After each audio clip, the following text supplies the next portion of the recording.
The handcuffs were cold. Kevin Dale had worn a Rolex Submariner on that same wrist for 11 years, since the day he closed his first billion-dollar deal in San Francisco. He had shaken presidents' hands with that wrist. He had signed contracts worth more than some countries' GDP with that wrist.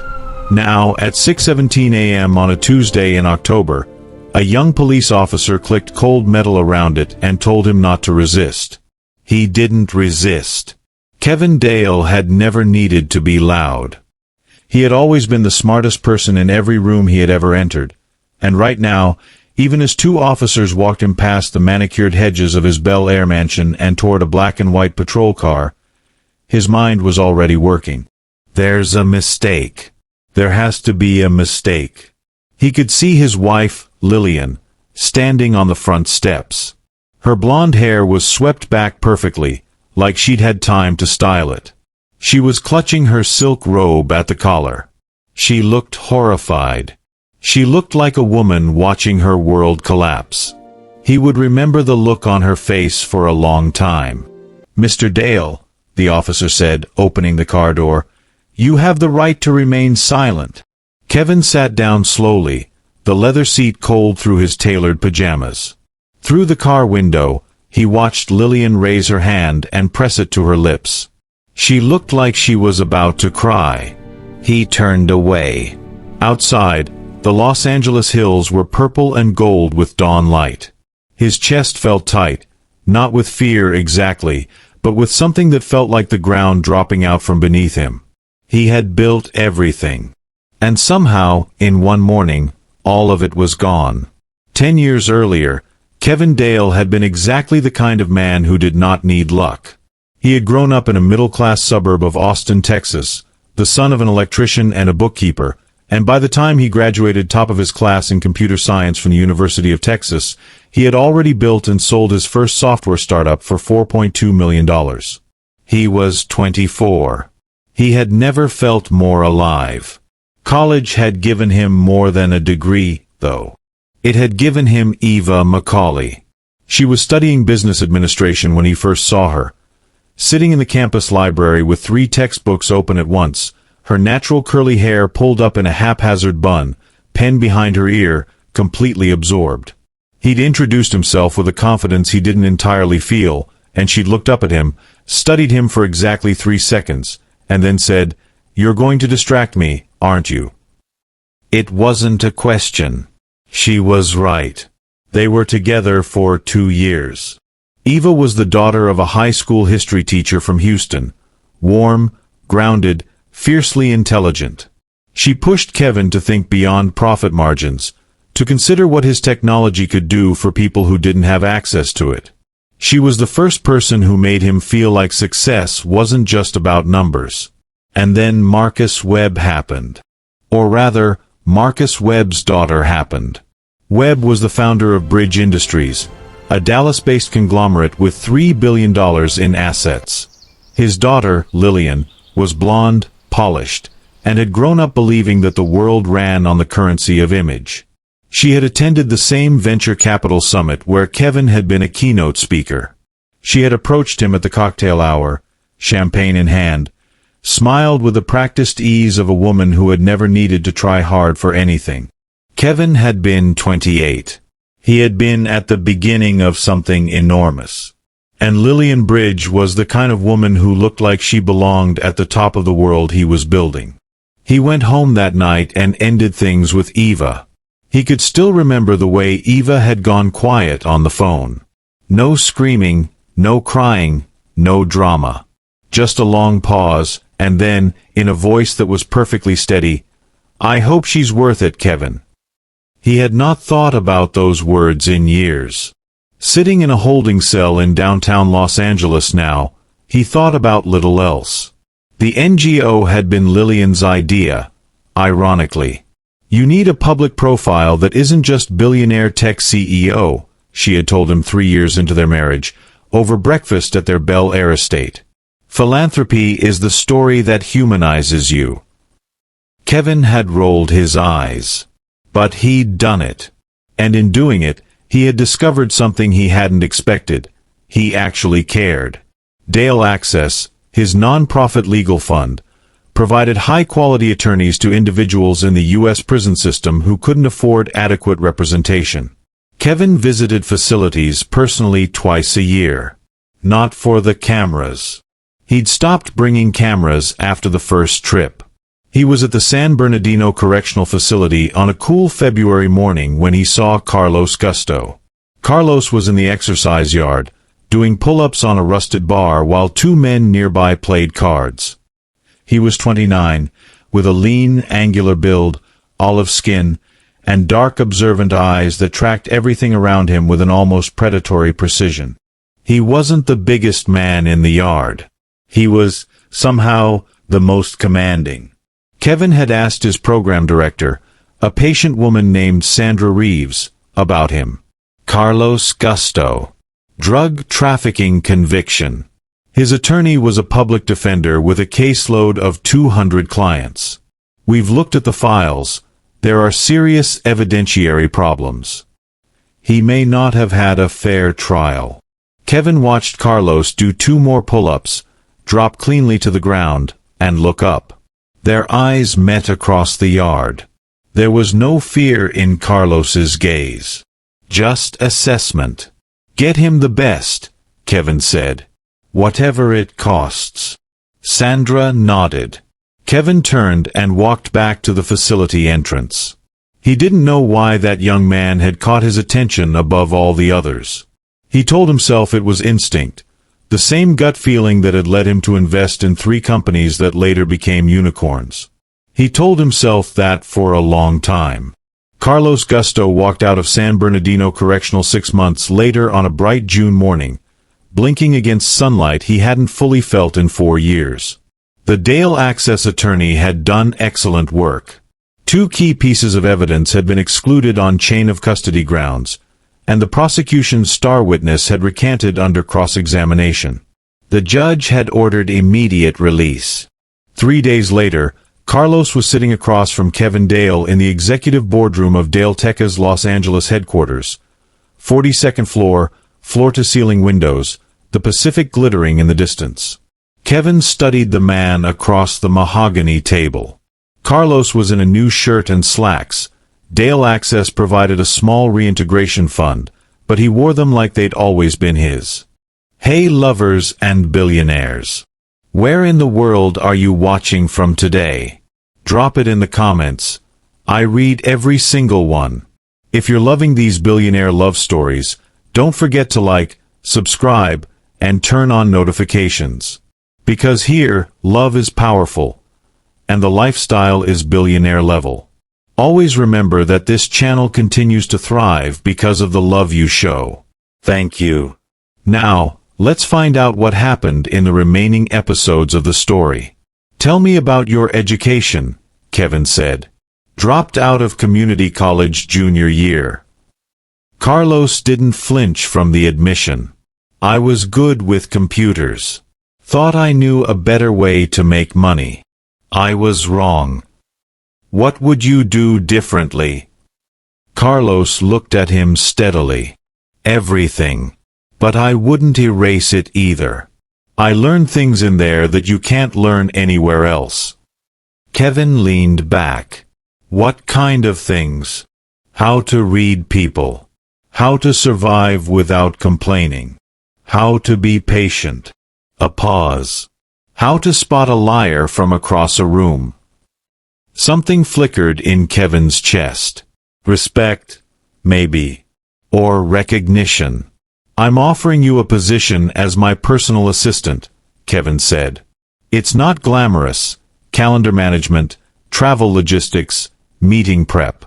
But it's a start. Carlos held his gaze. Why me? Because I think you're smarter than your record suggests.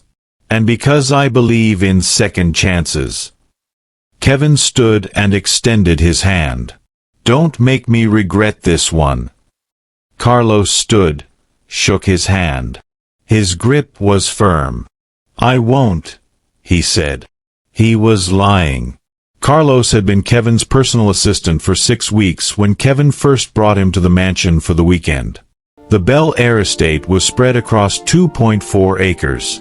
There was a main house, 8 bedrooms, a private cinema, a wine cellar that held over 3,000 bottles, and separate guest quarters, a pool house, and a putting green where Kevin insisted on playing golf on Sunday mornings regardless of the weather. "You play?"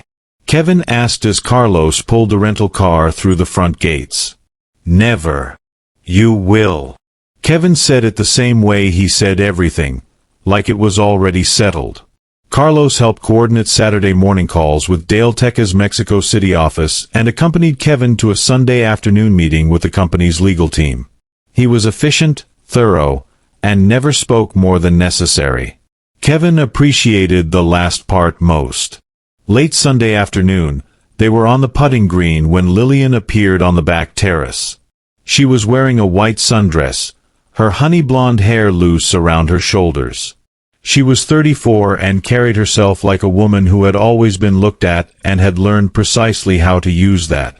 "Darling," she called, descending the terrace steps with a glass of Montrachet in her hand. "I didn't know you'd brought someone." Kevin straightened up from his putt. "Carlos Gusto, my personal assistant. Carlos, my wife, Lilian." Carlos turned. He was holding a putter loosely in one hand. He looked at Lilian. Lilian looked at Carlos. It lasted barely 2 seconds. Long enough. "Lovely to meet you," Lilian said, smiling with practiced warmth. "I do hope Kevin isn't working you too hard on a Sunday." "Not at all," Carlos said. His voice was easy. His eyes were unreadable. Kevin watched neither of them. He was already lining up his next putt. He missed it. He never missed that one. It started innocuously, the way most betrayals do. Lilian called Carlos to the mansion on a Wednesday when Kevin was in Mexico City for Dale Teca's quarterly board meeting. She said she needed help scheduling a surprise dinner for Kevin's 43rd birthday. It was 4 months away. Carlos came. He helped with nothing related to dinner. What began was a conversation. Careful, oblique, constructed by Lilian with the patience of a woman who understood that the most dangerous thing she could do was move too quickly. She talked about the marriage. About the years she had spent being Kevin's status symbol rather than his partner. About the child they couldn't have. Kevin had been to specialists. The problem was his. The marriage had slowly calcified around this fact, and Lilian had been alone in it. Carlos listened. He was very good at listening. "I just needed someone to talk to," she told him. "Kevin doesn't talk about feelings. He manages them like quarterly earnings." Carlos said little. But when he left, he looked back at the mansion from the driveway, and something was moving behind his dark eyes. The slow, deliberate turning of a calculation. He came back the following week. This time, the conversation lasted 3 hours. At some point, Lilian poured a second glass of wine. The third visit, something else happened. Lilian told herself it meant nothing. She was a practical woman. She had married for strategy and she would manage this the same way. But there was something about Carlos. The deliberate attention he paid to her, the way he made her feel seen rather than displayed, that she had not expected. She did not tell herself the truth, that she was falling. The truth didn't fit her plan. 4 months later, Lilian stood in the marble bathroom of the master suite and stared at the test in her hand. Positive. She set it on the counter. She looked at herself in the mirror for a long time. The person looking back at her was beautiful, composed, and doing something that terrified her, calculating. She knew the biology. She had known it for years. Kevin's fertility specialists had been definitive. The child growing inside her was not Kevin's. She called Carlos. He came to the mansion within the hour, using the side entrance they had established.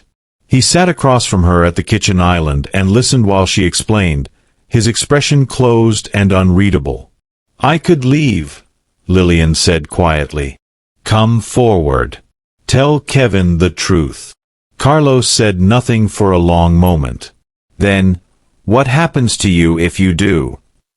Prenuptial agreement. My father signed it on my behalf. I leave with nothing. What happens to the business? Kevin retains full control, as he always has. Her voice had something sharp in it when she said this. Carlos looked at her. There's another way. She met his eyes. I'm listening. What they built over the next 3 hours, over cold coffee and the low hum of the refrigerator, was a construction. Lilian would present the pregnancy to Kevin as his. Kevin had never been formally told, in clinical, unambiguous terms, that he was infertile. His doctor had spoken of significant challenges and low probability. Lilian had been present at that appointment and had watched Kevin's face change. He had filed the information away the way he filed everything that hurt him, into a sealed compartment labeled "Do Not Open." He would want to believe. She knew he would want to believe. 3 days later, she walked into his study with a smile she had practiced, and told her husband that they were going to have a baby. Kevin's face cracked open in a way she had never seen. She had not expected that. She kept smiling. The champagne was Krug Grand Cuvée, 1998. Kevin had been saving it for something that mattered. He poured 2 glasses that night in the living room. Cheers, my dear. He handed one to Lilian. He said, I don't know what I did to deserve this, and meant it with everything he had. Lilian smiled. She was very good at it by now. But something wasn't sleeping in Kevin Dale. It never slept, really. The same intelligence that had built a billion-dollar company across 2 countries was now sitting quietly in the back of his mind, holding a single piece of paper. Dr. Raymond Holt, fertility specialist, Beverly Hills. 2 years ago. The clinical language had been indirect, the way doctors communicated when they feared emotional liability. But Kevin had looked up the terminology afterward, at his desk at 11 p.m. with a glass of scotch, and the numbers had been clear. His sperm count was so severely depressed that natural conception was, statistically, virtually impossible. He had never told Lilian. He had meant to. He had drafted the conversation in his head 100 times. He looked at his wife now across the rim of his champagne glass. She was glowing. She was happy. She looked like the woman he had chosen because she made sense, the woman who fit the architecture of the life he was building. He told himself he was overthinking. He had never, in his professional life, once successfully talked himself out of a correct instinct. But in his personal life, he was less disciplined. In his personal life, he wanted things to be true that his mind told him were not. He finished the champagne. He held Lilian's hand. He didn't sleep that night. He lay in the dark, his wife breathing beside him, and the question moved through his mind with the quiet persistence of a current. Lilian watched Kevin's behavior change over the next 4 weeks and knew she was running out of time. He began asking questions. Careful, indirect questions posed as ordinary conversation that she recognized for exactly what they were because she had married a man who interrogated everything. He asked when she had first noticed symptoms. He asked about her last doctor's visit before the positive test. One evening, he simply looked at her across the dinner table and said, Lilian, I need to talk to you about something medical. Something I should have told you before now. She had deflected. She had gotten up and said she wasn't feeling well. The next morning, she called Carlos. They met at a cafe in Silver Lake, far enough from Bel Air that neither might be recognized. She told him everything. Kevin was getting suspicious. Kevin was going to have a direct conversation about his infertility, and when he did, the entire construction would collapse. Carlos stirred his coffee slowly and said nothing for a while. Lilian watched his face. If Kevin investigates, he said at last, he finds everything. The pregnancy, us. He has the resources to take you apart legally and publicly. I know. So we need him not to investigate. She looked at him. What are you saying? Carlos set down his spoon. He looked at her with those dark, even eyes. I'm saying Kevin needs a problem that has nothing to do with us. A problem so large that the pregnancy isn't what anyone is looking at. The cafe was loud around them, espresso machines, low music, the sounds of ordinary life proceeding. Lilian thought about her prenuptial agreement.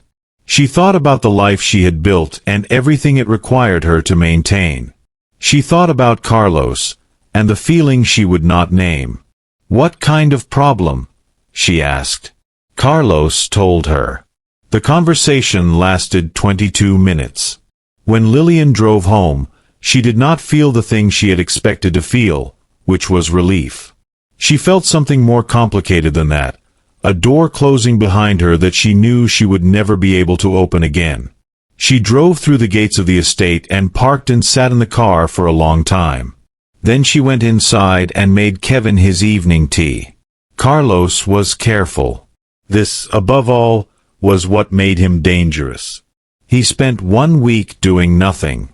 He behaved as Kevin's dutiful personal assistant, coordinating calls with Dale Tecca's Monterey office, booking Kevin's travel to San Diego for a trade summit, playing golf on Sunday morning with the easy competence he'd developed on Kevin's private green. He made sure Kevin had no reason to look at him closely. He used that week to plan. The second week, he moved.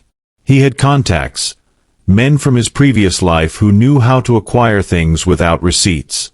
He was specific about quantities, about types, about packaging. He was even more specific about locations. On a Thursday morning when Kevin was at Dale Tecca's Los Angeles headquarters and the mansion's housekeeping staff were on their scheduled day off, Carlos let himself in through the service entrance. Lilian had given him the code, and spent 40 minutes in the house. He was systematic. He was thorough. He wore gloves. He did not rush.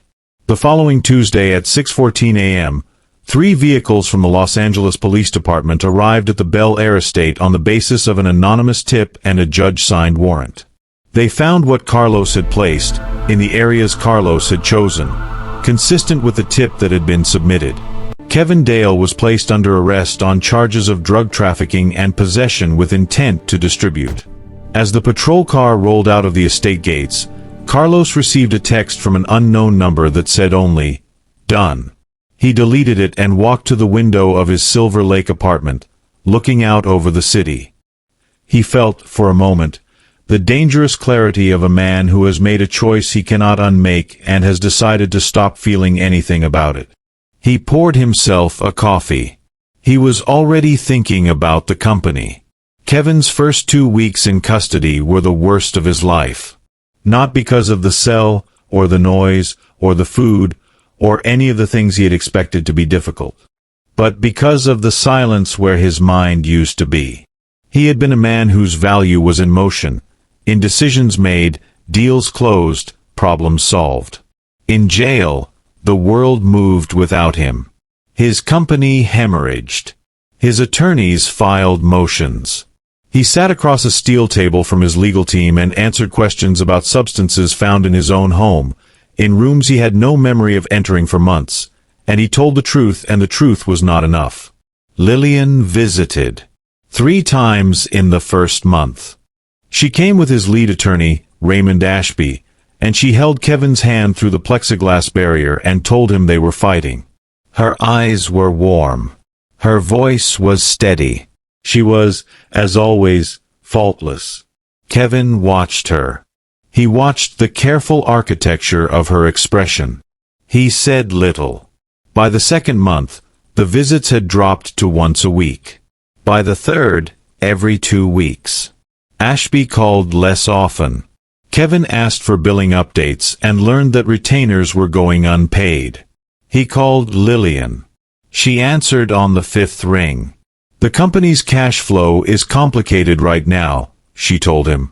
"Carlos is managing it. We're doing our best." Carlos is managing it.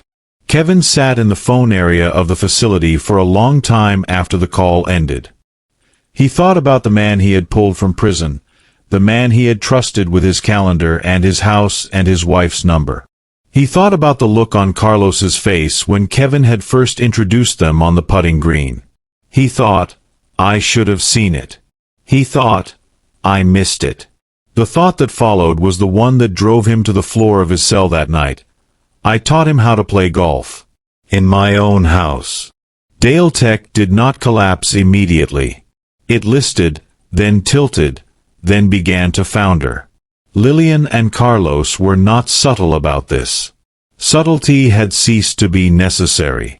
With Kevin's lead legal team defunded, his corporate power of attorney had passed temporarily to Lilian as his spouse, and Lilian had made Carlos her executive advisor within 2 weeks of Kevin's incarceration. Carlos moved quickly. He authorized payments to himself and to accounts that Lilian had established at a small bank in Nevada. He approved a series of consultant contracts with firms that existed only as shell addresses. He sold off 2 of Dale Tech's most profitable subsidiary patents, the kind of quiet, technical transactions that wouldn't appear in public news cycles for months. They bought a house in Santa Monica. They drove to Malibu on weekends in a vehicle registered to one of the shell consultancies. They were careful, but not careful enough. Because there was one thing neither of them had considered. They were not the only people who had loved Kevin Dale. Back at County Correctional, Kevin had finally received a message from his remaining attorney, a young associate named Jason Pruitt who had stayed on pro bono out of something the legal industry rarely produced, conscience.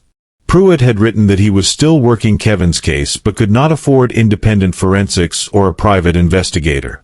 The evidence was solid. Too solid, Pruitt had written. Arranged solid. I just can't prove it yet. Kevin read the letter 3 times. He folded it carefully. He pressed it flat against the mattress of his bunk. He had no money left. His attorneys had quit.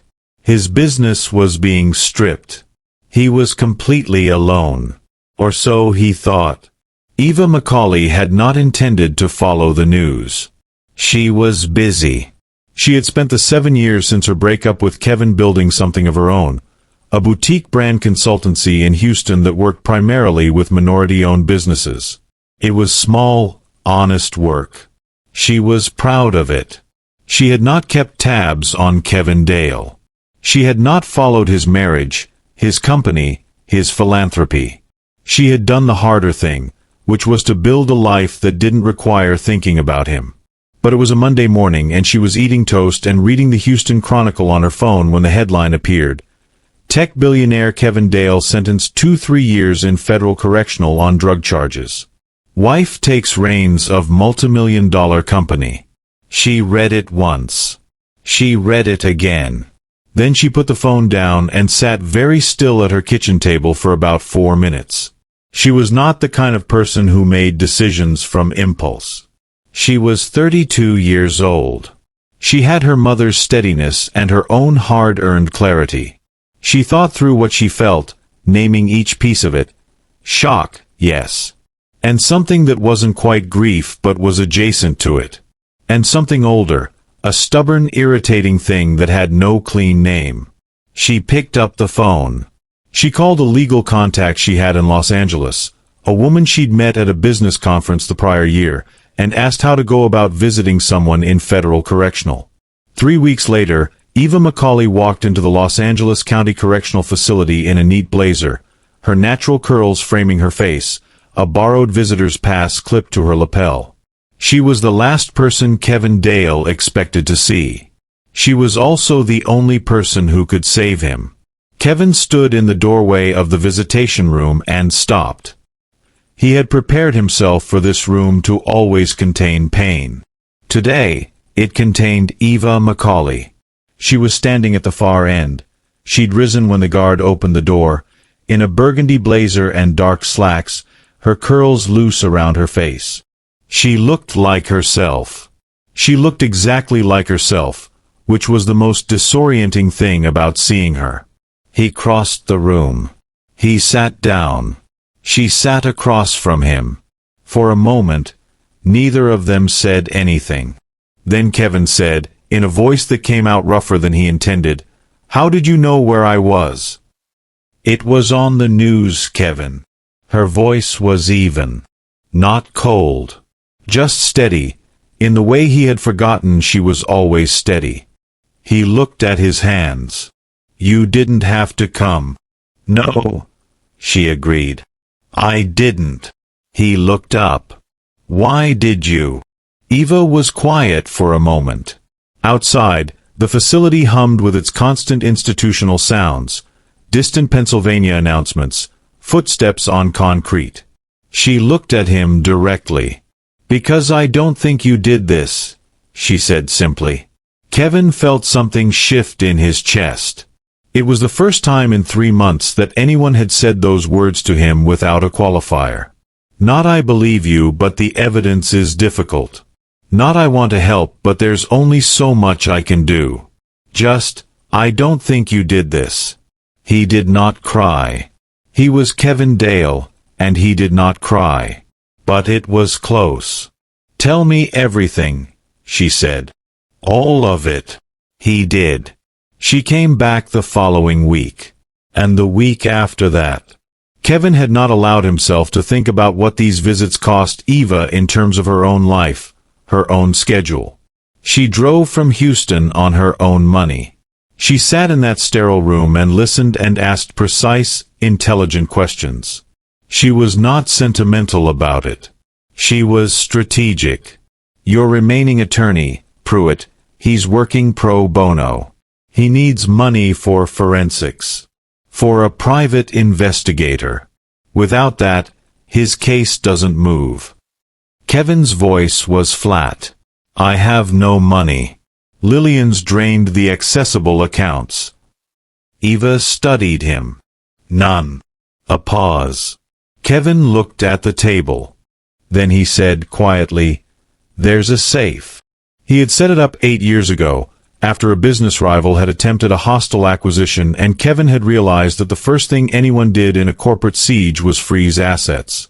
A private safe, in a room in his mansion that was not on the architectural plans, accessible through his office's false panel. Inside, $1 million in bearer bonds and clean cash. He told Eva what to do. The access card was in an envelope in a hollowed-out copy of The Art of War on the second shelf of his office bookcase. The panel code was their old college library door code, reversed. "I'll get it," Eva said. "You still remember the code?" She looked at him steadily. "Some things you don't forget." She drove to Bel Air that evening. She used the access card Kevin had directed her to. Lilian and Carlos were at an event in West Hollywood, a fact she had confirmed through Dale Tecca's public calendar. The estate was staffed only with the overnight security guard, who cleared her through without issue. Kevin had listed her as authorized access before his arrest, a detail neither Lilian nor Carlos had thought to revoke. She found the envelope. She found the panel. The door opened on the first try. She stood in the small room with a duffel bag and $1 million and felt the particular clarity of a woman who has decided exactly what she is going to do. The gate swung open just as Eva reached her car. She had parked on the estate driveway, cleared through security, and was loading the duffel into the back seat when headlights swept across the pavement. A black Range Rover came through the gate, moving slowly. Eva straightened. She stepped behind her car door naturally, as if adjusting something in the back seat. She watched. The Range Rover parked near the main entrance. The driver's door opened. Carlos Gusto, in a charcoal sport coat. The passenger door, Lilian Bridge, in a sleeveless dress, holding a small clutch. They were laughing. The way people laugh who have stopped being careful. Carlos put a hand on the small of Lilian's back as they walked toward the front door. It was brief. Practiced. Intimate in the way that only becomes visible when you know what you're watching. Eva stood very still. She recognized Lilian. She had met her once, briefly, at a college alumni event years ago, before Kevin had married her. She had never met the man. She watched them go inside. She stood for a moment in the cooling night air, the duffel at her feet, her mind moving quickly and quietly. Then she got in the car and drove. She didn't tell Kevin. Not yet. She had seen something, but seeing something was not the same as evidence, and Eva Macauley was her father's daughter, a history teacher who had drummed into her from childhood, "You don't make accusations without proof. You build your case." She drove back toward her hotel. She was already thinking about recording equipment. Hello lovers and billionaires. We have come to the end of the part 1 of this amazing story. Will Lilian and her lover, Carlos, see through with their evil plot? Will Kevin be exonerated? What does his fate hold from here? Tune in again tomorrow for the remaining part of the story to get answers to these questions. If you enjoyed every bit of part 1 of this story, please take 10 seconds to like, comment, share, and subscribe to the channel. Your community love keeps me going. See you on the next one.